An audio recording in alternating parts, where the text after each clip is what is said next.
Abi orada pislik dolu var ya.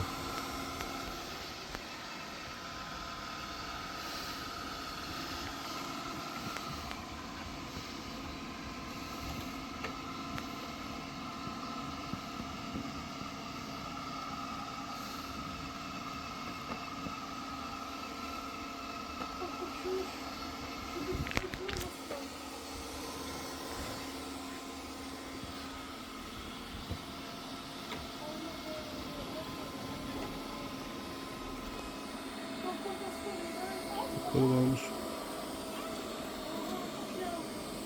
Aa, cidden aldı.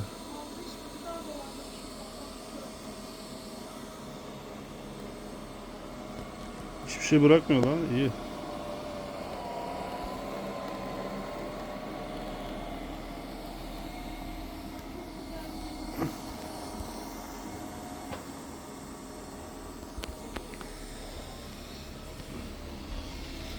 Nerede lan bu?